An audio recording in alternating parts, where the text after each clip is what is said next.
اب بیٹھ جاؤ بھی بس، اب باقی بعد میں کھینچ لینا، اب تشریف رکھ بیٹا، بس کرو، آ جاؤ ادھر، آ جاؤ ادھر، آ جاؤ۔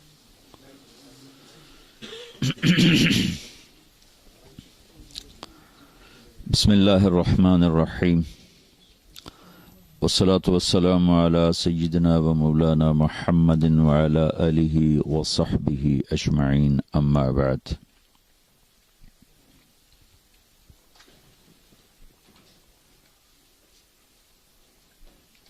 اللہ تعالیٰ نے ہمیں زندگی گزارنے کا وہ طریقہ دیا ہے جس میں ہر عمل سے جنت کو بنایا جا سکتا ہے۔ عبادت تو ہے ہی بڑی مختصر، 5 نمازیں، 1 مہینہ روزے، اور زکوٰۃ مالدار پر، اور حج مالدار کے ساتھ صحت مند ہونا بھی شرط، صحت مند نہیں تو اس پر بھی فرض کوئی نہیں۔ تو باقی 24 گھنٹے اگر خالی ہوں تو آخرت کی تیاری کے لیے تو ہمارے پاس کام ہی بڑا تھوڑا ہے۔ تو اللہ تعالیٰ کے محبوب صلی اللہ تعالی علیہ وسلم ایسی زندگی سکھا کر گئے، بتا کر گئے، ترکتکم علی محجۃ بیضاء لیلها کنہارها۔ آپ نے فرمایا میں تمہیں اتنے واضح اور روشن راستے پہ چھوڑ کے جا رہا ہوں جس میں رات آتی ہی نہیں، رات بھی آئے تو دن بن جاتا، اس میں اندھیرا کوئی نہیں، روشنی روشنی ہے، اجالا ہی اجالا ہے۔ تو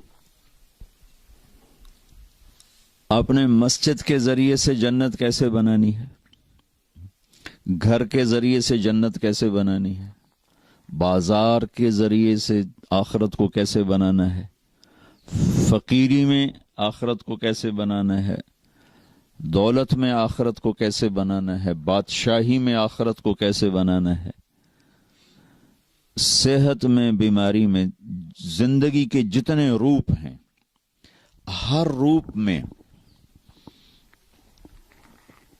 آخرت زیادہ سے زیادہ کیسے بنے، یہ میرے نبی دے کر گئے ہیں۔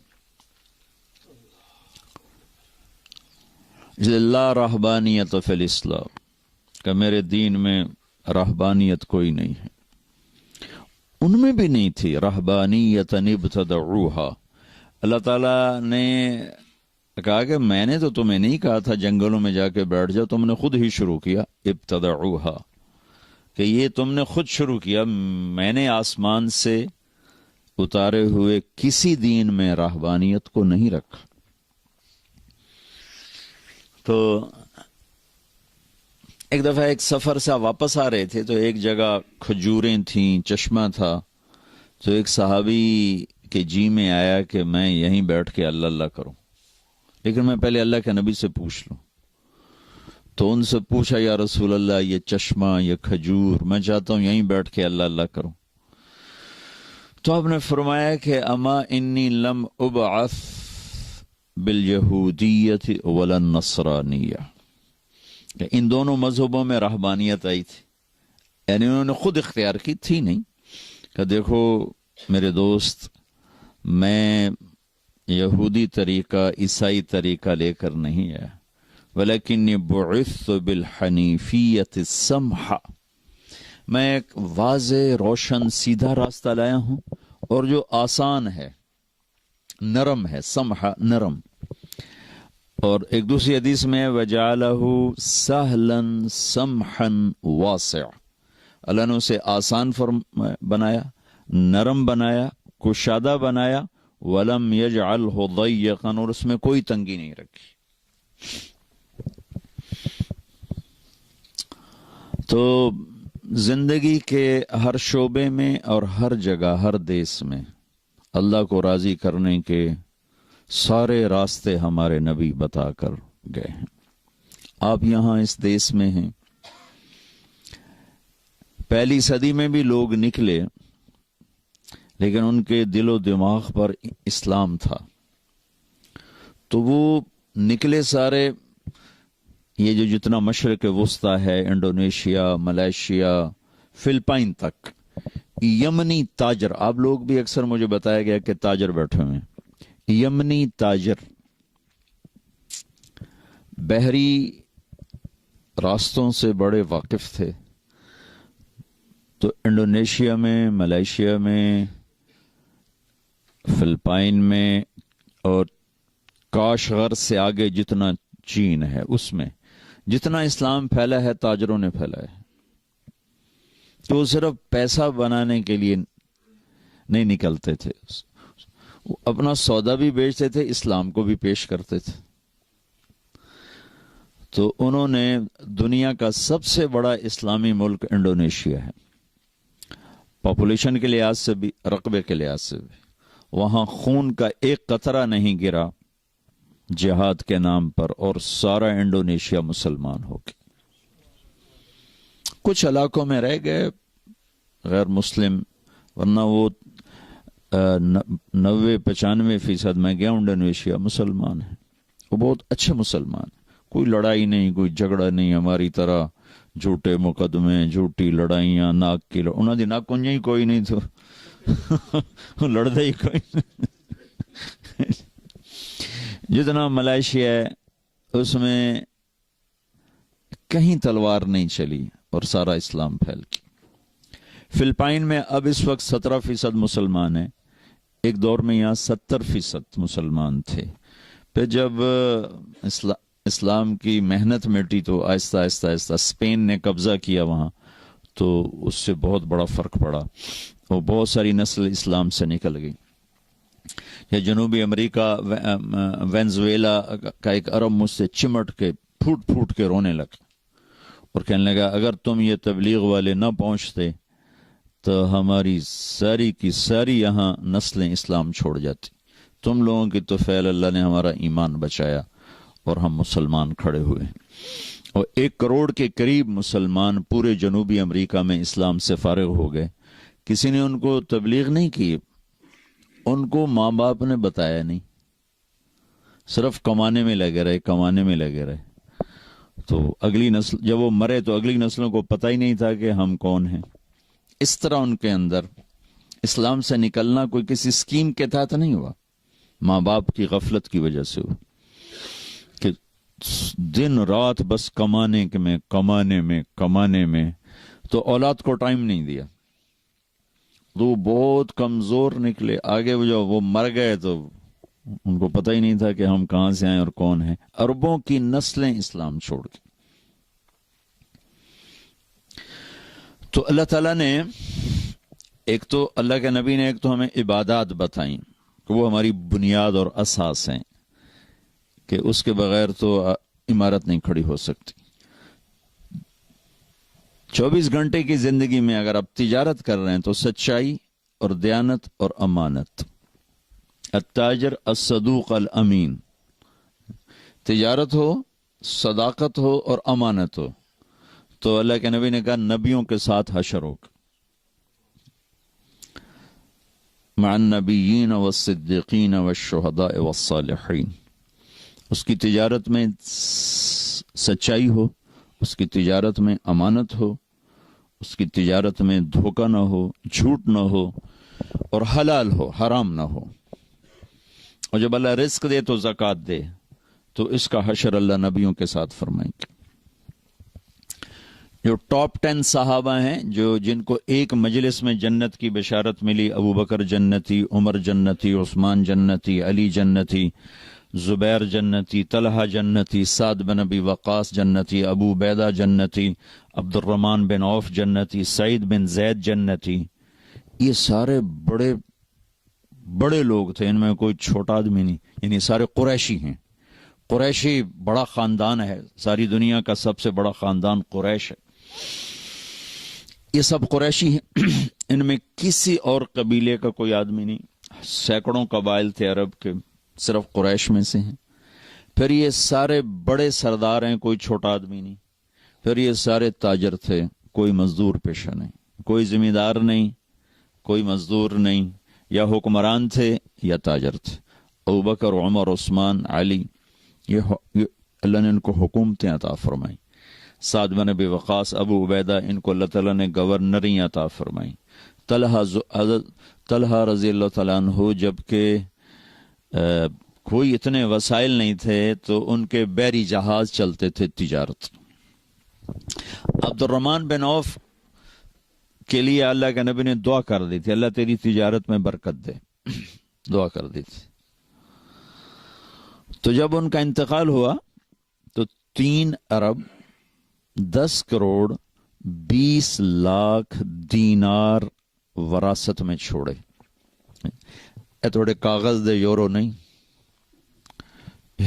یہ تو ہمیں بنیا بے وقوف بنایا گیا، کاغذ پکڑا کے ہمیں سیٹھ بنا دیا. بلا کاغذاں دی کیڑی گل، ساڑے بڑے لگے جاؤ جتنے مرضی یورو لے لو. یورو پہ پاؤنڈ بھی پیا، ڈالر بھی پیا، یورو بھی پیا. کاغذ نہیں چھوڑا.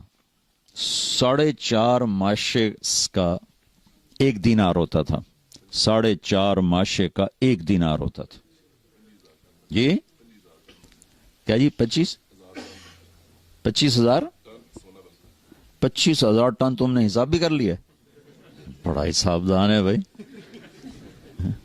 25,000 ٹن کہہ رہے سونا بنتا ہے. اور وہ ٹاپ 10 آدمیوں میں سے ہیں، 10 بڑے آدمیوں میں سے ہیں. یہ تو ابھی میں نے بتایا جو انہوں نے سکے چھوڑے، ڈھلے ہوئے سکے. 3 ارب 10 کروڑ 20 لاکھ دینار، 1,000 گھوڑے، 1,000 اونٹ، 10,000 بکریاں، اور سونے کے ٹائلز جو ویسے تھیں سکے میں نہیں تھیں، وہ اولاد میں، بچے بچیوں، بیگمات میں جب تقسیم فرمایا گیا تو وہ آریاں کاٹتے کاٹتے ٹوٹ گئے. اور اللہ کے نبی نے ٹائٹل کیا دیا کہ عبد الرحمن تو رحمان کا تاجر ہے. اور عمر رضی اللہ تعالیٰ عنہ نے کتنا ان پر اعتماد کیا. جب ان کا انتقال کے قریب خنجر لگا تھا تو انہوں نے 6 آدمیوں کی شورا بنائی، 6 آدمیوں کی، کہ یہ مل کر میرے بعد خلیفہ چنیں گے.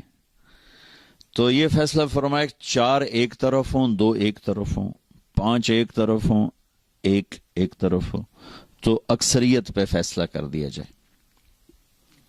اور اگر 3 ایک طرف ہوں اور 3 دوسری طرف ہوں تو پھر جس 3 میں عبد الرحمن بن عوف ہو اس کے مطابق فیصلہ کیا جائے. تو اس آدمی کی اب اس زمانے کے وسائل دیکھیں کتنے تھوڑے تھے. آپ تو نیٹ پر بیٹھ کے کروڑوں اربوں کے سودے کر سکتے ہیں، ساری دنیا سے مال اٹھا سکتے ہیں، مال بیچ سکتے ہیں. خالی نیٹ پر آپ صرف آپ نے یوں انگلیاں گھمانی. اور اس زمانے میں جہاز نہیں، ٹرک نہیں، موٹریں نہیں، اونٹوں کی تجارت ہے، گھوڑوں پہ تجارت ہے، یا کشتیاں ہیں، بادبانی کشتیاں ہیں. اور اس بندے کو اللہ نے کتنا دیا، اور وہ اللہ کو کیسے راضی کر کے گئے، کس اعلیٰ پیمانے پر اللہ کو راضی کیا کہ 10 بڑے آدمیوں میں ان کا شمار ہوتا. ابو بکر فی الجنہ، عمر فی الجنہ، عثمان فی الجنہ، علی فی الجنہ، زبیر فی الجنہ، طلحۃ فی الجنہ، سعد بن ابی وقاص فی الجنہ، عبد الرحمن بن عوف فی الجنہ، ابو عبیدہ بن الجراح فی الجنہ، سعید بن زید فی الجنہ. یوں 10 کو آپ نے ایک مجلس میں خوشخبری سنائی کہ یہ سب جنتی. تو ان لوگوں نے اپنا مال اس طرح کمایا کہ اللہ کو خوش کر دیا. ہم دعانے بھی کماتے ہیں تو اللہ ناراض ہو جاتا کہ ہمارے کمانے کے طریقے غلط، ہماری ڈیل غلط، ہماری نیت غلط. تو آپ عبادت سے اسلام نہیں پھیلا، عبادت سے اسلام مضبوط ہوتا ہے، صحت بنتی ہے اسلام کی. جو پھیلا ہے اس کے پیچھے 2 چیزیں ہیں، ایک مسلمانوں کے اخلاق، دیانت، سچائی، اور ایک ان کا دعوت کا کام پیش کرنے. پریزنٹیشن کے بغیر تو چیز نہیں آگے چلتی. پیش کیا، گھر چھوڑ کر نکلے، اور ایک اپنے عالی اخلاق سے دلوں کو فتح کی. اب یہ کیا گزرا زمانہ ہے. میں بیلجیم میں تھا تو ایک بچہ سیالکوٹ کا ایک ازبکستان کی لڑکی کو لے کر آیا.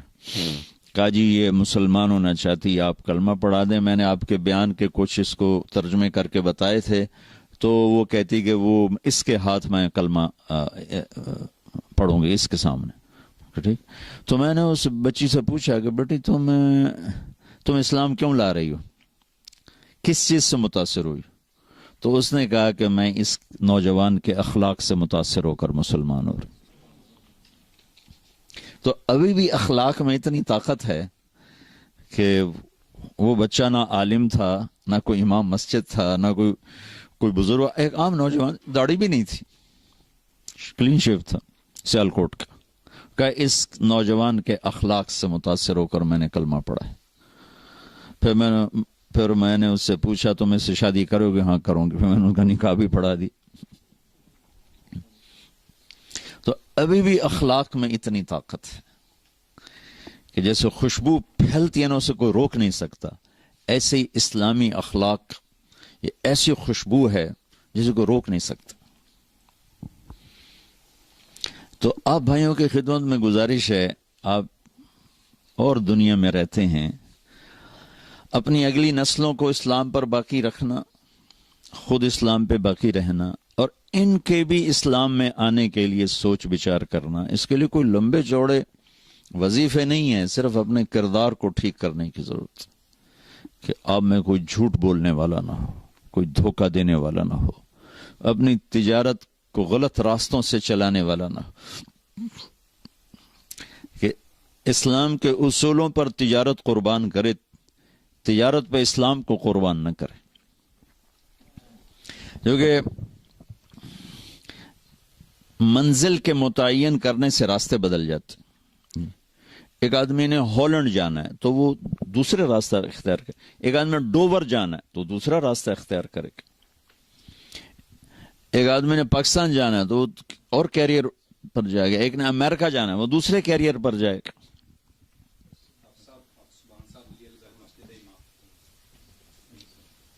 تشریف رکھ.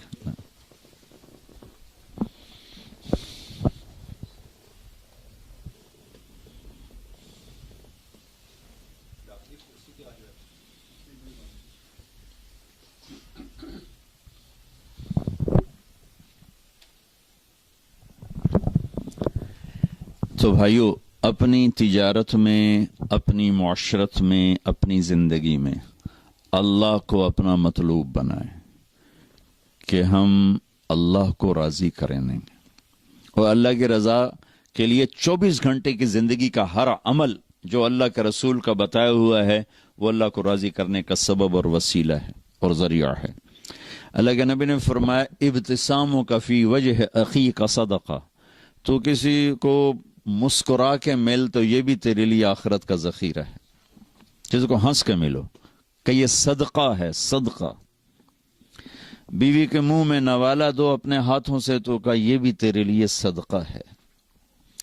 بیوی سے حسن سلوک، اگر بچوں سے بھی محبت فطری ہے، بیوی سے بھی محبت فطری ہے، لیکن اس میں کچھ عدم تربیت کی وجہ سے غصے اور انا اور رسم و رواج تو خلیج پیدا ہو جاتی ہے اور یہ خوبصورت تعلق یہ بدصورت بن جاتا ہے. لیکن اگر ایک آدمی تھوڑا سا رعایت کر کے اپنے بیوی سے اچھا سلوک رکھتا ہے، اس کا دل نہیں دکھاتا، اس کو بے عزت نہیں کرتا،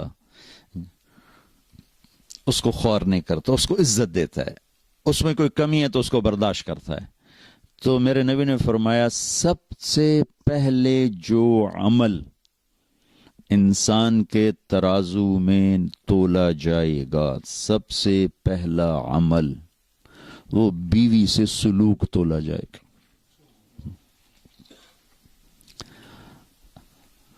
اب دیکھ رہے ہیں 24 گھنٹے کی ڈیلنگ ہے، کتنا بڑا ذخیرہ بن گیا. اگر یہی ٹھیک کر رہا ہوں تو کتنا بڑا ذخیرہ بن گیا. میں قرآن کتنا پڑھ لوں گا. میرا ایک دوست ہے، اللہ اس کی زندگی میں برکت دے، وہ تقریباً روزانہ ایک ختم کرتا ہے، اور 3 دن ایک ہفتہ ایک دن، یہ اس کے قرآن پڑھنے کا معمول ہے۔ ہفتے میں ختم، 3 دن میں ختم، 1 دن میں ختم، یہ اس کا سال ہر سال سے معمول ہے۔ ہر آدمی تو قرآن کا حافظ نہیں ہے کہ اس طرح بیٹھ کے چلے، چند لوگ حافظ ہیں، لیکن شادی تو ہر ایک کی ہوتی ہے، چند ہوتے ہیں جن کو نہیں ملتا یہ رشتہ ان کے اللہ آگے کرے گا۔ جو مرد عورت بغیر شادی کے مر جاتے ہیں تو اللہ تعالیٰ، اگر وہ جنتی ہیں تو اللہ تعالیٰ ان کو جنت میں پہنچانے سے پہلے آپس میں خود اللہ اپنی ثوابدید پر ان کے نکاح کرے گا، پھر اس کے بعد ان کو جنت میں داخل فرمائے گا۔ تو اگر میں اپنی بیوی کے ساتھ اچھا سلوک کر رہا ہوں، ایسے بیوی کا پہلا عمل خامن سے سلوک تولا جائے گا۔ اگر میری بیوی میرے ساتھ اچھا سلوک کر رہی ہے اور میری رعایت کرتی، میرا خیال کرتی ہے، تو یہی جنت کا بہت بڑا عمل بن جاتا۔ ایک حدیث میں آتا ہے کہ ایک آدمی کا ترازو سٹیبل نہیں ہوگا، کبھی ایسے کبھی ایسے، کبھی ایسے کبھی ایسے، تو وہ نیکی یوں ہو جائے یا گناہ یوں ہو جائے، ایسے نہیں ہو رہا، وہ ایسے ایسے ہو رہا ہے، تو اس پر اتنی ہیبت طاری ہوگی چونکہ آ گئی یا جہنم یا جنت۔ تو اگر موت ہوتی تو وہ گھبراہٹ سے مر جاتا، وہ موت تو ختم ہو گئی۔ تو ادھر میں ایک ایسے بادل سا آئے گا اور اس کے رائٹ ترازو میں بیٹھے گا اور اس کو بالکل ایسے کر دے گا، تو اس کی جان میں جان آئے گی اور اس کی جنت کا اعلان ہوگا۔ تو وہ پوچھے گا تولنے والے سے، بھائی یہ کیا ہے، یہ کیا ہے؟ تو فرشتہ کہے گا یہ تیرے اچھے اخلاق ہیں جنہوں نے آج تجھے بچا لیا۔ اب اچھے اخلاق تو 24 گھنٹے کی ڈیلنگ کا نام ہے نا، 24 گھنٹے کی ڈیلنگ اچھے اخلاق۔ عبادات 24 گھنٹے ہو نہیں سکتی، سارا سال روزہ رکھنے والا کوئی نہیں مل سکتا، ساری رات جاگنے والا کوئی کروڑوں میں شاید کوئی ایک ہوگا، لیکن یہ ڈیلنگ تو میں ہر بیوی سے ہے، بچوں سے ہے، دوستوں سے ہے، نوکر سے ہے، ملازم سے ہے، دوسروں اپنوں سے ہے، غیروں سے، غیر مسلم سے، آپ کی تو غیر مسلم سے بھی ڈیلنگ۔ اگر آپ کے اخلاق اچھے ہیں اور آپ کا بول میٹھا ہے تو اس کو کوئی عمل نہیں پکڑ سکتا۔ میرے نبی نے فرمایا، ساری زندگی کے تہجد گزار، کبھی نہ سویا رات بھر، ساری زندگی کے روزے دار، کبھی نہ روزہ چھوڑا سوائے عید کے، تو یہ تو ممکن نہیں ہے۔ اگر 1434 سال میں 1400 آدمیوں نے بھی کیا ہو تو یہ بھی زیادہ مجھے نظر آتے ہیں، کیونکہ انسانی فزیک کے بس سے باہر کی بات۔ کوئی بہت اللہ کے خاص نیک بندوں نے ایسا کیا ہو تو وہ ہو سکتا ہے ضرور کیا ہوگا، لیکن ایک آدمی اپنے اخلاق اچھے کر لے تو اللہ کے نبی کا فرمان ہے یہ اچھے اخلاق والا اس کے برابر آ کے کھڑا ہو جائے گا، کھاتے پیتے سوتے جاگتے اس کے برابر آ کے کھڑا ہو جائے گا، کہ اچھے اخلاق کے ذریعے سے سعید انور اور یوسف یہ جو ہمارا محمد یوسف کرکٹر تھا نا، جب سعید انور تبلیغ میں لگا تو پھر اس کو فکر چڑھا، یوسف یوحنا کا پہلے تو تھا کوئی۔ ایک جگہ یوسف بیان کر رہا تھا، میں بھی بیٹھا تھا، کہنے لگا میں حیران ہوں، میں 10 سال ان کے ساتھ میں نے کرکٹ کھیلی، کسی نے مجھے اسلام کی دعوت نہیں تھی، اتنے یہ اپنے کام سے دور ہو گئے، اپنے منصب سے دور ہو گئے کہ 10 سال میں ان کے ساتھ رہا، کسی نے مجھے آدھے زبان سے بھی نہیں کہا کہ یار کلمہ پڑھ لیں۔ یہ تو سعید انور تبلیغ میں لگا تو اس کو فکر چڑھا، وہ پھر اس کو لے کر میرے بیانوں میں لاتا رہا، چھپا کے لاتا تھا، چھپا کے، یعنی میں یوں بیٹھا ہوں، مجمع یوں بیٹھا ہوا تو اس کو بیک ڈور سے لاتا تھا اور ایسے صوفوں کو پیچھے بٹھا دیتا تھا۔ یہ اس کے ساتھ کرتے کرتے کرتے کرتے آخر اللہ نے اس کے دل میں ایمان ڈال دیا اور مسلمان ہو گیا۔ تو پھر اس نے کہا کہ میں بھی ظاہر نہیں کر سکتا، میں چاہتا ہوں میری بیوی بھی کلمہ پڑھ لے پھر ظاہر کروں۔ میں نے کہا ٹھیک۔ تو پھر 3 سال بعد اس کی بیوی نے بھی پڑھ لیا۔ تو یہ دونوں میرے پاس آئے، کہنے لگے ہماری طاقت لگ گئی ہے کرکٹ پر، تو جنت کا شارٹ کٹ بتاؤ۔ Shortcut? میں نے کہا اللہ کے نبی کا فرمان ہے کہ 3 کام جو کر لے گا نا، جنت الفردوس کی چابی مجھ سے لے لے۔ جنت الفردوس کی چابی ایک توڑنے والے سے جوڑے، ایک حق سے محروم کرنے والے کو اس کا حق دے اور ایک زیادتی کرنے والے کو معاف کر دے اور جنت الفردوس کی چابی لے لے. کہنے لگے تو اوکھے کام میں کوئی سوکھے دس.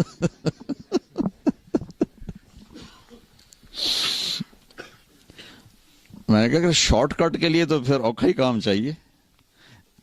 اسلام کا مشکل ترین سبق اچھے اخلاق اور خوبصورت ترین سبق اچھے اخلاق.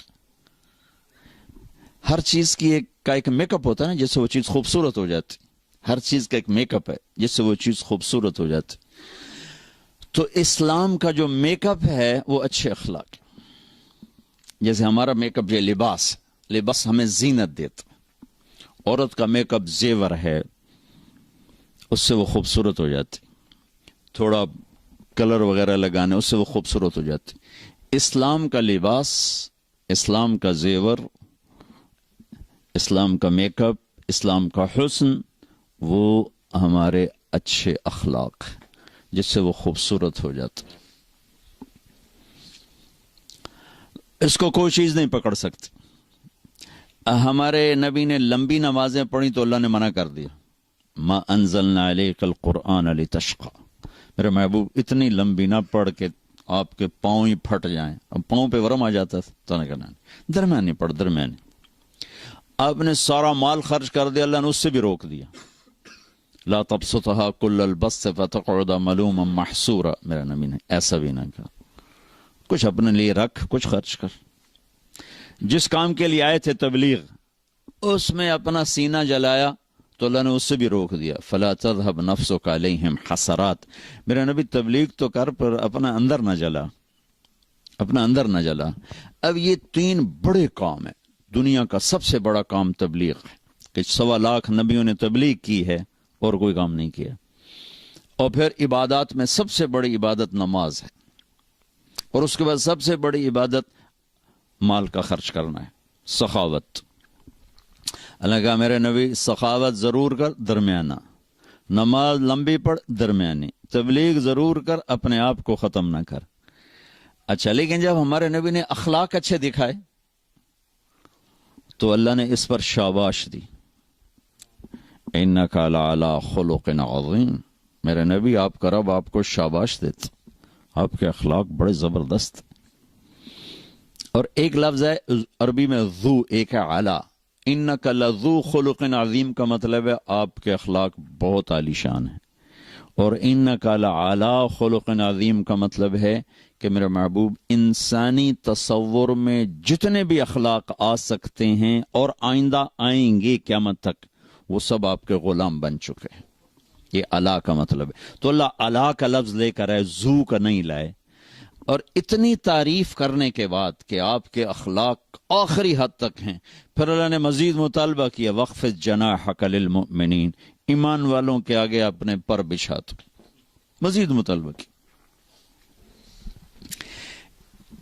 اس آیت کو میں کسی تفسیر سے نہیں سمجھاؤں, مطلب تفسیر بھی پڑھی ہے, لیکن اس آیت کو جو میں اچھی طرح سمجھاؤں نا, وہ اپنے کالج دور کے,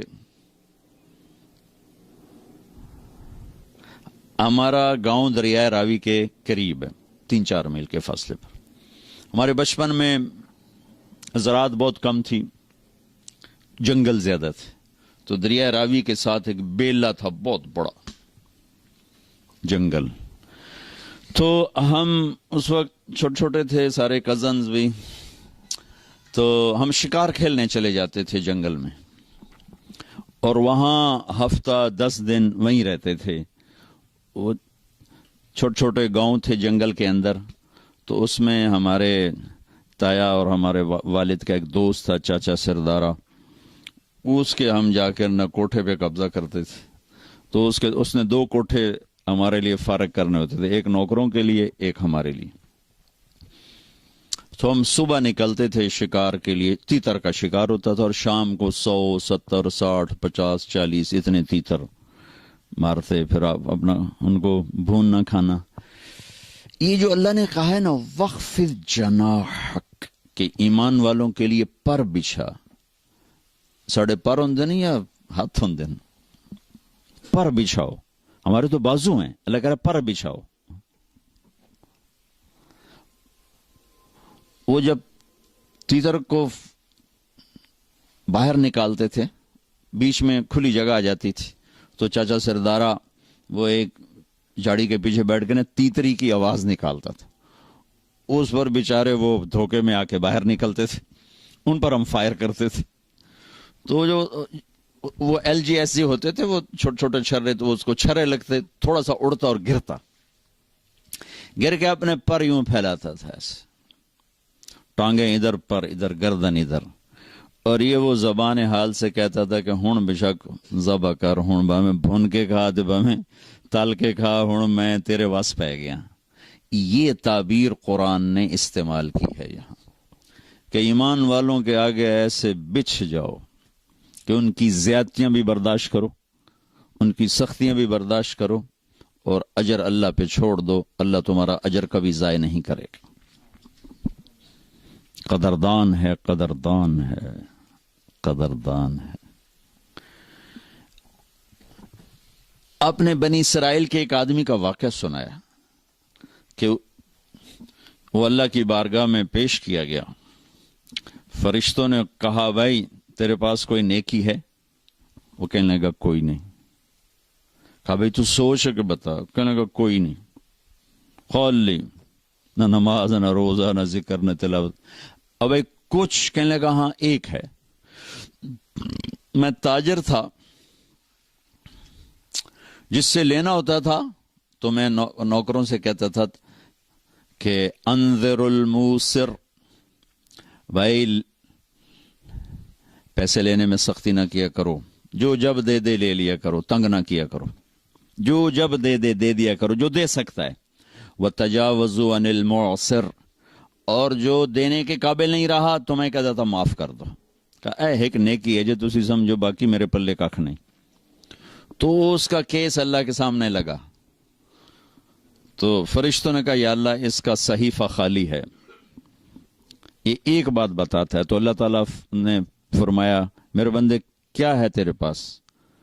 تو وہ اس نے کہا یا اللہ میں ویسے تو خالی ہوں, بس میں تاجر تھا, تو جن سے پیسے لینے ہوتے تھے اور وہ دے سکتے تھے تو ان کو تنگ نہیں کرتا تھا کہ دو تو دو, وعدہ آ گیا وعدہ آ گیا, ڈھیل دیتا تھا.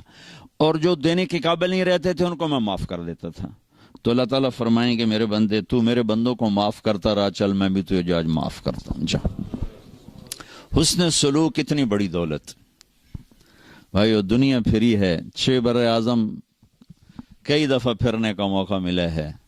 عبادت والے کروڑوں ہیں, علم والے کروڑوں ہیں, حج عمرے والے کروڑوں ہیں, ذکر تلاوت والے کروڑوں ہیں, روزے والے کروڑوں ہیں, اخلاق والے کروڑ اکٹھے کروں تو ایک بھی نہیں ملتا. دکھ سے کہہ رہا ہوں, 10 کروڑ میں شاید میں 10 بھی نہ نکال سکوں جو توڑنے والے سے جوڑتے ہوں, جو زیادتی کرنے والے کو معاف کرتے ہوں, جو نہ دینے والے کو دیتے ہوں. یہ اخلاق کا معیار اللہ کے نبی نے بیان فرمایا. کہ آپ نے کہا ابو ہریرہ اپنے اخلاق تو اچھے کر. کہ یا رسول اللہ وہ کیا ہیں؟ تو جو میں نے پہلے آپ کو حدیث میں کہا, تصل من قطعک, توڑنے والے سے جوڑ, وتعطی من حرمک, جو نہیں دیتا اس کو دے, وتعف عن من ظلمک, جو زیادتی کرتا معاف کرتا. کہ یہ عالی اخلاق ہیں, یہ کر, یہ جنت نہیں جنت الفردوس اے چابی. تو بھائیو اسلامی اخلاق کے ساتھ زندگی گزارو. اپنی تجارت میں سچائی لاؤ, دیانتداری لاؤ, صدق و امانت لاؤ, لین دین میں کھڑے ہو. جس کا دینا ہے وقت پہ دو, جس سے لینا ہے محبت سے اس سے ڈیمانڈ اور مطالبہ کرو, بے عزت نہ کرو. دیکھو میں وہاں چونکہ ساری تجارت دنیا میں ادھار پہ چلی گئی ہے, تو وہاں فیصل آباد کا ایک بازار ہے, سوتر منڈی, جہاں اربوں کے کاروبار روزانہ ہوتے. تو روزانہ سر پاٹ رین, گریبان پاٹ رین, تیری ماں تے تیری فلانی تے تیری فلانی. تو میں نے ایک دفعہ ان کو جمع کیا, میں نے کہا دیکھو بھائی یا ادھار دینا چھوڑ دو, تمہارا ظرف نہیں ہے تو ادھار دینا بند کر دو. اگر ادھار دینا ہے تو پھر یہ گالیاں دینا چھوڑ دو، ورنہ تمہارا گھاٹا زیادہ ہے۔ 10 کروڑ 10 ارب کیا پوری دنیا بھی ایک آدمی تمہاری نگل گیا ہے تو وہ پکڑا جائے گا قیامت کے دن، لیکن تو نے ماں بیٹی کی گالی دے دی تو جرم تیرا بھی گھٹ کوئی نہیں، کیونکہ ماں بیٹی کی گالی دینا اللہ کے عرش کو ہلا دیتا ہے۔ تو بھائیو آپ سے گزارش ہے اچھے اخلاق کے ساتھ یہاں زندگی گزارو، اور مسلمان بن کے رہو، امتی بن کے رہو، امتی بن کے رہو، فرقہ واریت کا شکار نہ ہو، تعصب کا شکار نہ ہو، نفرتوں کا شکار نہ بنو، مسلم بن کے رہو۔ ہوا سماکم المسلمین من قبل، اللہ نے ہمیں قرآن میں کہا کہ میں نے تمہارا نام مسلمان رکھا ہے، اپنے آپ کو مسلمان بنا کے رکھو۔ پوری دنیا پھرا ہوں، جو فرقہ واریت کی آگ پاکستان میں ہے کہیں نہیں دیکھی، وہ ہندوستان اس کے ساتھ ملے ایک ہی ٹکڑا ہے، بنگلہ دیش میں بھی اتنے، لیکن ہندوستان پاکستان میں نفرت کی انتہا ہے۔ تو آپ لوگوں کی روٹس چونکہ وہیں سے ہیں، تو میں آپ کے سامنے ہاتھ جوڑتا ہوں کہ بطور مسلم زندگی گزارو، بس سب کو گلے سے لگانا سیکھو۔ میرے نبی نے تو منافقوں کو بھی گلے سے لگایا کہ اپنے آپ سے دور نہیں ہونے دیا، حالانکہ آپ تو اندر دیکھ رہے تھے کہ یہ سب منافق، لیکن اپنی مجلس سے کسی کو نہیں اٹھایا کہ تو منافق ہے، اٹھ جا میری مجلس سے۔ کسی کو بتایا نہیں سوائے حضرت حذیفہ کے، وہ بھی اس لیے بتایا کہ کل کو کوئی نقصان ہونے لگے تو ایک آدمی کو پتا ہو کہ بھئی یہ آدمی ٹھیک نہیں، کسی کو خبر نہیں دی۔ ایک منافق سردار تھے زید، وہ آ کر کہنے لگے یا رسول اللہ، ایمان یہاں ہے کفر یہاں ہے، ایمان لاتا ہوں، میرے لیے دعا کر دے۔ تو آپ نے اس کے یہاں ہاتھ رکھا کہ اللہ اس کی زبان کو سچا کر دے، دل کو صاف کر دے، اس ایمان سے سینہ بھر دے۔ وہ کہنے لگا یا رسول اللہ، میں منافقوں کا چودھری ہوں، آپ کو سارے منافقوں کا پتہ بتاؤں؟ آپ کو تو پہلے ہی پتہ تھا، لیکن چونکہ اور لوگ بیٹھے تھے کہ نہیں، کسی کا نہیں بتانا، جو آئے گا ہم سینے سے لگائیں گے، جو نہیں آئے گا اس کا معاملہ اللہ پہ چھوڑیں گے۔ تو میرے نبی نے تو منافقوں کو بھی سینے سے لگا کے رکھا۔ عبداللہ بن ابی جیسے کا جنازہ پڑھا دیا، جبکہ حضرت عمر روک رہے ہیں کہ اب یہ کیا کر رہے ہیں، یہ منافق ہے، شاید بخشا جائے۔ حالانکہ ابو جہل چھوٹا مجرم ہے اور عبداللہ بن ابی بڑا مجرم ہے۔ ابو جہل جحیم میں ہے اور عبداللہ بن ابی حاویہ میں ہے، حاویہ سب سے نیچے ہے، حاویہ کے اوپر جحیم ہے۔ حاویہ منافقوں کے لیے اس میں عبداللہ ہے، اور جحیم مشرکین کے لیے اس میں ابو جہل ہے۔ وہ ابو جہل سے بڑا اسلام کا دشمن تھا، یوں چونکہ اس نے اپنے آپ کو مسلمان کہا، ایسے لگا کے رکھا۔ ایک دن ان کے بیٹے عبداللہ، ان کا نام بھی عبداللہ تھا، اللہ کے نبی پانی پی رہے تھے کہ یا رسول اللہ تھوڑا پانی تو بچا دیں۔ کہنے لگے کیا کرو گے؟ کہ اپنے باپ کو پلاتا ہوں، شاید اس کے اندر ایمان چلا جائے۔ تو آپ نے دے دیا۔ وہ گیا گھر کا، ابا یہ پانی تو پی لے۔ تو کیا ہے یہ؟ کہ یہ اللہ کے نبی کا جھوٹا ہے، پی لے شاید تیرے اندر ایمان آ جائے۔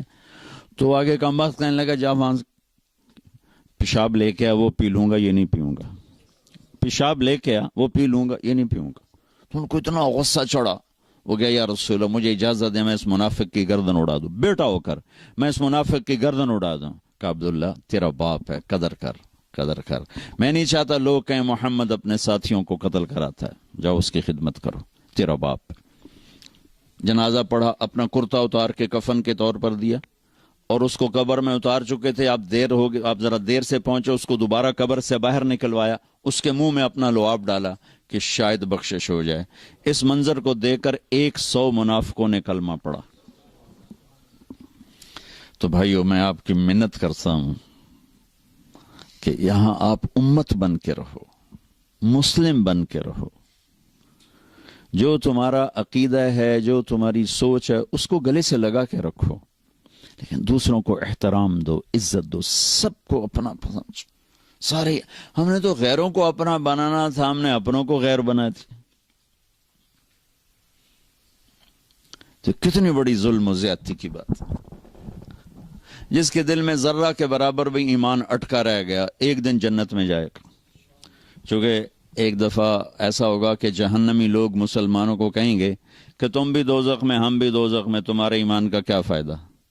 تو اللہ تعالیٰ اس پر فرمائیں گے کہ جس نے زندگی بھر میں ایک دفعہ لا الہ الا اللہ کہا اسے جنت میں ڈال دو، جس نے زندگی بھر میں ایک دفعہ خالی میرا نام لیا ہے اس کو بھی جنت میں ڈال دو۔ پتہ نہیں اللہ تعالیٰ کس کو کس بات پہ خوش ہو کہ اللہ اس کو جنت دے دے، ہمیں کیا، اور کس بات پہ ناراض ہو کہ اللہ ہماری پکڑ فرما دے، کوئی خبر ہے؟ اللہ کے نبی نے فرمایا بنی اسرائیل میں 2 بھائی تھے، ایک نیک تھا ایک گناہگار تھا۔ تو نیک کہتا تو بہت گندا ہے، وہ کہتا یار مجھے اللہ پہ چھوڑ۔ وہ روز اس کو تو بڑا گندا ہے، وہ کہتا یار مجھے اللہ پہ چھوڑ۔ تو ایک دن کہنے لگا تیری بخشش نہیں ہو سکتی اللہ کی قسم اٹھا لی۔ وہ دونوں مر گئے۔ تو اللہ نے وہ اس عابد سے کہا تو نے اتنی بڑی قسم کیوں اٹھائی کہ اس کی بخشش نہیں ہو سکتی؟ تو ٹھیکیدار چل بے تو جا جنت میں، اگر تو نے میری رحمت کو پابند کیوں کیا، اس کو ڈالو جہنم میں۔ تو کسی مسلمان کو حقیر نہ سمجھو، سب کو عزت دو۔ ہمارا کام تو گلے لگانا نہ کہ نفرت کرنا۔ مثلا ایک آدمی آپ کا نزدیک غلط ہے تو وہ سمجھو وہ مریض ہے، تو مریض کا علاج ہوتا ہے کہ مریض کو ہسپتال سے نکالا جاتا۔ وینا ملک ہمارے انڈسٹری میں وہ لڑکی جس نے بالکل کپڑے اتار دیا، ننگی ہو کے آ گئی۔ بر صغیر میں کسی ہندو لڑکی نے بھی یہ یہاں تک سٹیپ نہیں اٹھایا کہ وہ بالکل ننگی سکرین پہ آ جائے۔ وہ لڑکی تھی جو ننگی ہو کے سکرین پہ آ گئی انڈیا میں۔ تو میں 1 جنوری کو پہنچا ٹیونس سے دبئی، تو مجھے کسی نے کہا کہ وینا ملک کی شادی ہو گئی۔ میں نے کہا یار میری ملاقات کراؤ۔ انہوں نے کہا آپ اس سے ملیں گے؟ میں نے کہا کیوں نہیں، اللہ کے نبی کی امتی ہے، پتہ نہیں کب اللہ دل بدل دے۔ تو اس کو پیغام بھیجا، اس نے معذرت کر لی، کہا نہیں میں نہیں آتی۔ میں نے کہا چلو مجھے اجازت دو میں آ جاؤں، تو اس نے کہا وہ آنا چاہتے ہیں تو آ جائیں۔ میرے ساتھ جواد وسیم تھے، وہ ٹی وی میں کام کرتے ہیں، ماشاءاللہ تبلیغ میں بہت کام کیا انہوں نے۔ میں ان کو ساتھ لیا اور اس کے گھر چلا گیا۔ اس نے ایک نوجوان تھا اسد پٹھان تھا، اس سے انہوں نے شادی کی تھی۔ تو میں نے اسے کہا بیٹی آپ کو شادی مبارک، اللہ آپ کا گھر آباد کرے، اچھی بیوی بنائے، اچھی ماں بنائے۔ آپ کے لیے ہمیشہ دعا کی ہے، جب بھی آپ کی خبریں چھپتی تھیں بدنامی کی تو میں آپ کے لیے دعا کیا کرتا تھا اور تمنا کرتا تھا کہ میری آپ کی کبھی ملاقات ہو جائے۔ تو وہ رو پڑی، اس کی آنکھوں میں آنسو آ گئے۔ مجھے نہیں سمجھ میں آیا کہ وہ کس بات پہ اس کے آنسو نکلے ہیں۔ ہم اٹھ کے آ گئے۔ پھر میں چلا گیا جبوتی سے واپس آیا، تو پھر میرا 2 دن کا سٹے تھا اور یمن جانا تھا۔ تو دونوں میاں بیوی خود آ گئے جس ہوٹل میں میں ٹھہرا ہوا تھا۔ نے سر پہ پورا دوپٹہ لیا ہوا، کہا مولانا آپ نے میری زندگی بدل دی، اور یہ دوپٹہ آپ دیکھ رہے ہیں یہ زندگی بھر سر سے کبھی نہیں اترے گا۔ میں نے کہا بیٹی میں نے تو کچھ نہیں کہا، تمہاری زندگی کیسے بدل گئی؟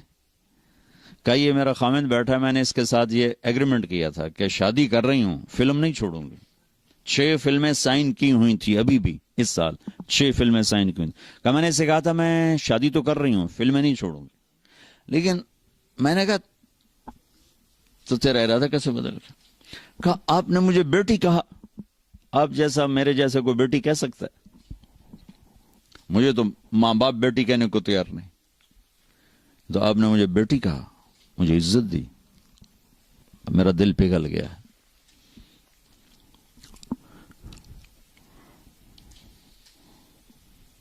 تو ہمارا کام تو قریب کرنا ہے، دور کرنا تو ہمارا کام نہیں ہے۔ تو امت میں اختلاف تو صحابہ کے دور سے ہے، نبی کے دور سے ہے۔ بخاری شریف کی روایت ہے، آپ نے ایک لشکر بھیجا یہودیوں کا علاقے پر حملہ کرنے، بنو قریظہ۔ فرمایا کہ من کان یؤمن باللہ والیوم الاخر فلا یصلین العصر الا فی بنی قریظہ۔ کہ جو اللہ اور آخرت پر ایمان رکھتا ہے وہ عصر کی نماز بنو قریظہ کے علاقے میں جا کے پڑھے، اور نماز کا وقت پہلے ہی داخل ہو چکا تھا، ان کو روانہ کیا۔ بنو قریظہ رہتے تھے قباء سے آگے، یہ مسجد قباء ہے نا، اس سے بھی آگے رہتے تھے، ان کے ابھی کھنڈرات وہاں ہیں۔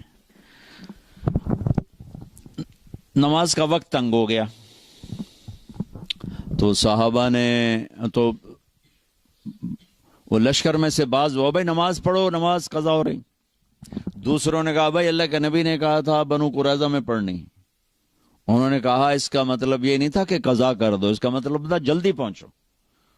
دوسروں نے کہا بھائی ہمیں یہ نہیں پتا، جو کہا ہے ویسے کریں گے۔ انہوں نے کہا بھائی ہم نماز نہیں چھوڑ سکتے۔ تو صحابہ دو جماعتوں میں تقسیم ہو گئے، ایک نے وہاں کھڑے ہو کے عصر پڑھی، ایک نے آگے جا کے قضا پڑھی۔ اگلے دن اللہ کے نبی تشریف لے گئے۔ اب دیکھیں دو بالکل اپوزٹ سمت ہیں، یا یہ غلط ہیں یا یہ غلط، یا ٹھیک ہیں یا یہ ٹھیک ہے۔ تو دونوں نے اپنا معاملہ پیش کیا، تو اب خاموش رہے۔ خاموش رہنے نبی کے خاموش رہنے کا مطلب تصدیق ہوتا ہے کہ تم نے بھی ٹھیک کیا ہے، تم نے بھی ٹھیک کیا۔ تو ہمیں سینہ کھلا رکھے۔ عبداللہ بن عمر رفع یدین کرتے تھے، عبداللہ بن مسعود نہیں کرتے تھے۔ حضرت معاویہ رضی اللہ عنہ ایک وتر پڑھتے تھے، عبداللہ بن عباس 3 وتر پڑھتے تھے۔ یہ سب صحابہ کے کام ہیں۔ آپ نے کبھی اونچی آمین بھی کہی ہے، کبھی آہستہ آمین بھی کہی ہے۔ تو ہم اس پر آپس میں نفرتوں کا شکار نہ ہوں۔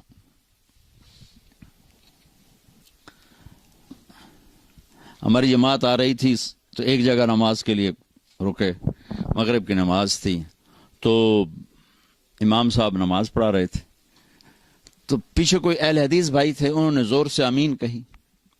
سلام پھیرتے ہی امام آکھنے لگا کڑا کتا بھوکیا، کڑا کتا بھوکیا۔ جب امام مسجد اتنے جاہل ہوں گے تو بیچاری عوام کا کیا حال ہوگا؟ وہ بھی کوئی شیر دا پتر آئیوزا کیا سوراں نو کتے بھوکدی رہ جاندے، سوراں نو کتے بھوکدی رہ جاندے۔ مطلب دونوں نے ظلم کی انتہا کر دی۔ میرے نبی نے اونچی آمین بھی کی ہے، آہستہ آمین بھی کی، رفع یدین کیا بھی ہے، چھوڑا بھی ہے۔ اللہ نے اپنے نبی کی سنتوں کو پوری امتوں میں تقسیم کر دی۔ میرے نبی کے زمانے میں ایک اذان تھی جس میں اشہدو ان لا الہ الا اللہ، اشہدو ان لا الہ الا اللہ، اشہدو ان محمد رسول اللہ، اشہدو ان محمد رسول اللہ، یہ تو ہماری اذان ہے نا۔ ابو محذورہ اللہ کے نبی کی موجودگی میں ایک اذان دیتے تھے، اشہدو ان لا الہ الا اللہ، اشہدو ان لا الہ الا اللہ، اشہدو ان محمد رسول اللہ، اشہدو ان محمد رسول اللہ، اشہدو ان لا الہ الا اللہ، اشہدو ان لا الہ الا اللہ، اشہدو ان محمد رسول اللہ، اشہدو ان محمد رسول اللہ، 4 دفعہ کہتے تھے۔ مکے میں اذان ہوتی تھی۔ تو میں یہ بات کہا کرتا تھا کہ اللہ اپنے نبی کی ہر سنت کو زندہ رکھے ہوئے ہے۔ جس کام کو آپ نے زندگی میں ایک دفعہ کیا اور چھوڑ دیا وہ بھی کہیں نہ کہیں زندہ ہے۔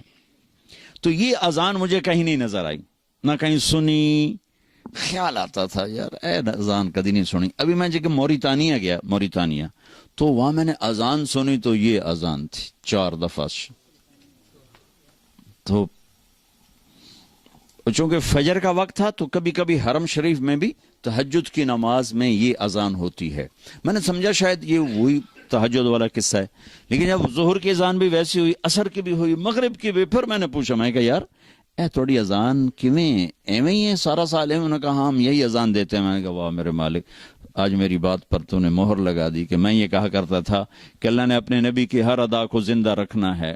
کوئی کہیں پر زندہ ہے، کوئی کہیں پر زندہ ہے، کوئی کہیں پر زندہ ہے، کوئی کہیں پر زندہ ہے۔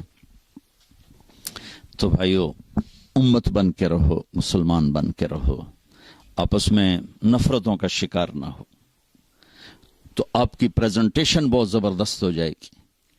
پریزنٹیشن پر لوگ کتنے پیسے خرچ کرتے؟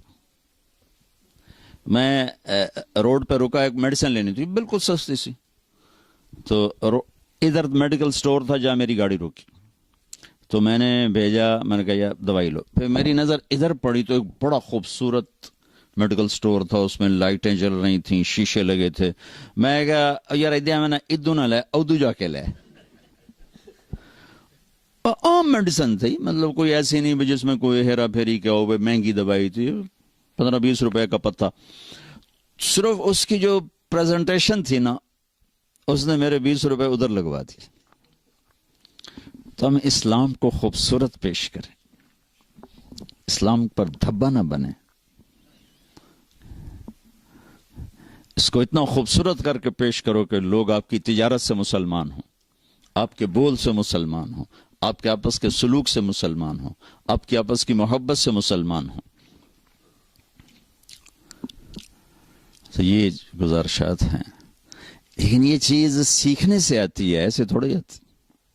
تبلیغ کا کام اس وقت دنیا میں صدیوں کے بعد ایک ایسی محنت زندہ ہوئی ہے جس نے اسلام کو بطور اسلام پیش کیا ہے اور دین کو بطور دین پیش کیا ہے، اور نفرت کا ایلیمنٹ کوئی نہیں، تعصب کا ایلیمنٹ کوئی نہیں.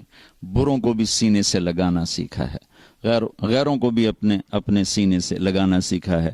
تو اللہ کا فضل و کرم سے کتنے لوگوں کی زندگیاں بدل رہی ہیں. تو آپ سے گزارش ہے، ایک فرائض میں نماز نہ چھوڑیں، جہاں بھی ہو نماز کا اہتمام فرمائیں. کمائیوں میں حرام نہ ہو، حلال ہو، جھوٹ نہ ہو، بددیانتی نہ ہو، خیانت نہ ہو، دھوکہ نہ ہو، فراڈ نہ ہو. اور رزق ہو تو زکوٰۃ پر زکوٰۃ دو. اور آپ کی نسلوں نے یہاں رہنا ہے، اللہ کے واسطے ان کے لیے اسکول بناؤ، ان کے لیے مسجدیں بناؤ، ان کے لیے مدرسے بناؤ. اگلی نسل کے لیے سوچو کہ ہم ان کو کچھ دے کر جائیں. کل میرا جہاں بیان تھا، اتنا بڑا اسکول انہوں نے بنایا ہوا تھا، وہاں بچے ان کی عربی زبان سیکھ رہے تھے. اپنے بچوں کو عربی سکھا رہے ہیں، اپنے بچوں کو اردو سکھاؤ، اپنے گھروں میں اپنی زبان بولو تاکہ ان کو اپنی ثقافت یاد رہے. اور اپنے اسکول بناؤ جس میں اردو ان کو سکھاؤ. فرینچ تو ان کو خود ہی آ جائے گی. اپنی زبان گھر میں بولو، اردو ان کو اسکولوں میں سکھاؤ کہ ہمارے دین کی زبان اردو ہے، تو ان کو اردو آئے، ورنہ اگلی نسل کو یہاں پتہ ہی نہیں ہوگا. پاکستان میں مال خرچ کرنے کے بجائے یہاں خرچ کرو. اگر آپ کے بچے یہاں ہیں، آپ کے پاسپورٹ یہاں کے ہیں، تو اب یہ آپ کا ملک ہے. یہاں جتنے لوگ باہر پیسے کما رہے ہیں، ان کا پیسہ پیچھے یا کوٹھیوں پہ لگ رہا ہے، یا شادیوں پہ لگ رہا ہے، یا سیاست پہ لگ رہا ہے، یا لڑائیوں پہ لگ رہا ہے. یہ 4 چیزوں میں ان کا پیسہ ضائع ہو رہا ہے. اور بیچارے ہمارے کچھ عزیز تھے، ساری زندگی کمایا انہوں نے، ڈنمارک میں تھے. جتنا کماتے ماں پیو اتنا بے رحمی سے انہوں نے ان کا پیسہ برباد کیا رشتہ داروں نے، کہ وہ آج بھی فقیر ہیں. وہ ایزی کم ایزی گو ہوتا ہے. آپ لوگ محنت سے کماتے ہو، اس کو سوچو کہ صحیح طریقے سے خرچ کیا جائے. 6 کنال کے گھر میں نے میرپور میں بنے دیکھے ہیں، کھوتے اندر بنے ہوئے، گائیں مجھی اندر بنی ہوئی ہیں، چونکہ خود تو رہتے ہیں انگلینڈ میں. تو اس گھر کا ان کو نفع کیا ہے؟ ان کی نسلوں نے تو وہاں جا کے نہیں رہنا ہے. وہاں جائیدادیں بناتے ہیں، پیچھے قبضے ہو جاتے. میرا ماموں کا بیٹا ادھر رہتا ہے لندن، اور جتنی اس نے وہاں خریدی تھی ساری پہ قبضہ ہو گیا. میں کہا ہوں تو چھڑا کے وکھا پاکستان دیاں دالتن، تیری اگلی نسل بھی نہ چھڑا سکے. وکیل بادشاہ ایڈا طاقتور ہے، ایک گھنڈی پاوے گا 1 سال ٹپا دے گا، اگلے سال 2 گھنڈی پاوے گا 1 سال ہو ٹپا دے گا. تو یہاں پیسہ خرچ کرو، مسجدیں بناؤ اچھی بڑی بڑی، اسکول بناؤ اچھے، یہاں مال خرچ کرو. ہاں تمہارے وہاں غریب رشتہ دار ہیں، ان پہ خرچ کرو، والدین ادھر ہیں ان پہ خرچ کرو. لیکن ایسے جائیدادیں خریدنا، اگر نسلیں یہاں ہیں، پاسپورٹ یہاں ہے، تو پیچھے جائیدادیں نہ بناؤ، یہاں بناؤ. یہاں ان کے لیے پروگرام دے کر جاؤ، یا ان کے لیے مساجد دے کر جاؤ، یا ان کے لیے اسکول دے کر جاؤ، یہاں ان کے لیے مدرسے دے کر جاؤ، تاکہ اگلی نسل کے پاس اسلام کو لینے کا راستہ تو ہو. ماشاءاللہ انگلینڈ میں جا کر دیکھو انہوں نے کیسے اسکولوں کے جال بچھا دیے، مدرسوں کے جال بچھا دی. تو یہ چند گزارشات ہیں بھائیوں کی خدمت میں، اس پر ضرور غور فرمائیں، ضرور غور فرمائیں، ضرور غور فرمائیں. آپس میں پیار محبت سے رہیں، نفرت سے نہ رہیں. تعصب، نہ مذہب کا تعصب ہو، نہ قوم کا تعصب ہو، نہ علاقے کا تعصب ہو، نہ زبان کا تعصب ہو. رواداری کے ساتھ، کھلے دل کے ساتھ رہنا سیکھو، اور فرائض کو زندہ کرو. یہ سب کام آسان ہو جائے گا اگر آپ صرف ایک ویکنڈ تبلیغ میں لگانا شروع کر دیں، صرف ایک ویکنڈ، زیادہ نہیں، ایک ویکنڈ تبلیغ میں جانا شروع کر دیں تو انشاءاللہ پوری زندگی بدل جائے گی۔ تو نیت کرتے ہیں، کریں گے نا انشاءاللہ اس کے سارے بھائی۔ اللہ آپ کو بہت بہت جزائے خیر عطا فرمائے، آپ کے آنے کی بہت خوشی ہوئی۔ اس دفعہ ان بھائیوں نے ایک مسجد میں کیا تھا، وہ اتنی بڑی مسجد تھی، اس کے نیچے بھی ہال تھا، اوپر بھی تھا، سارا بھر چکا تھا، نیچے بھی اوپر بھی، اس سے اوپر بھی تھا، وہ سارا بھر چکا تھا۔ بہت خوشی ہوئی، بہت خوشی ہوئی۔ یہ ذوق و شوق جذبہ اللہ تعالیٰ مزید بڑھائے، آپ کو یہاں مزید ہمت عطا فرمائے، اللہ تعالیٰ آپ کو کشادہ رزق دے تاکہ آپ اسلام پہ خرچ کریں، بچوں کے لیے خرچ کریں۔ اگر آپ کی کمائیوں میں حلال ہوگا تو انشاءاللہ بڑھتا رہے گا، سچائی ہوگی تو بڑھتا رہے گا، دیانتداری ہوگی تو انشاءاللہ بڑھتا رہے گا۔ اس میں کوئی گھاٹا بھی آئے گا تو انشاءاللہ وہ پلس یا مائنس نہیں ہے، چونکہ اللہ اس کے رسول کی اطاعت اور اس کی رضامندی میں ہے۔ اللہ تعالیٰ آپ سب بھائیوں کا نا قبول فرمائے، اور یہ اس طرح اللہ ہمیں جمع کرتا رہے، ہم آتے رہیں۔ کبھی کبھی آنا ہوتا ہے، ویزے کے بھی بڑے مسائل ہوتے ہیں، تو جب مل جاتا ہے تو میری کوشش ہوتی ہے کہ میرا کوئی سفر ہو جائے، بھائیوں سے دوستوں سے ملاقات ہو جائے۔ آپ کے آنے کا بہت بہت شکریہ، بہت بہت مہربانی۔ اللہم لک الحمد کما انت اہلہ، فصلی علی محمد کما انت اہلہ، وفعل بنا ما انت اہلہ، انک اہل التقوی و اہل المغفرہ۔ ربنا آتنا فی الدنیا حسنہ وفی الآخرۃ حسنۃ وقنا عذاب النار۔ یا اللہ ہمارے ان سارے بھائیوں کو قبول فرما، ہم سب کو قبول فرما، ان کو، ان کی نسلوں کو، اولادوں کو، بچوں کو، بچیوں کو اسلامی زندگی سے آراستہ فرما، تقوی کا زیور عطا فرما، آپس میں محبت نصیب فرما۔ یا اللہ امت بن کے رہنے والا بنا، ہمیں تعصب سے بچا، نفرتوں سے بچا، عداوتوں سے بچا۔ یا اللہ الفت و محبت کی فضا قائم فرما، ان سب بھائیوں کو کشادہ بابرکت رزق عطا فرما۔ یا اللہ انہیں خرچ کرنے والا ہاتھ دے، یا اللہ مانگنے والا ہاتھ نہ، دینے والا ہاتھ بنا۔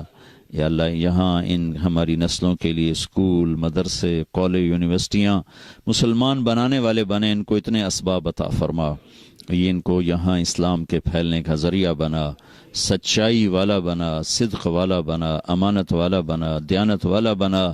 یا اللہ، یا اللہ، یا اللہ ان ساری جو ہماری نسلیں یہاں ضائع ہو گئیں اور اس گندے ماحول کا شکار ہو گئیں، وہ ہمیں واپس لوٹا دے، وہ ہمیں واپس لوٹا دے، وہ ہمیں واپس لوٹا دے۔ جو ہمیں بیمار ہیں صحت دے دے، جو تنگی کا شکار ہیں فراخی عطا فرما دے، جو ہم میں سے آگے چلے گئے ان کے درجے بلند فرما، جب ہم جانے لگیں تو ایمان پہ خاتمہ نصیب فرما۔ وصلی اللہ تعالی علی النبی الکریم، آمین برحمتک۔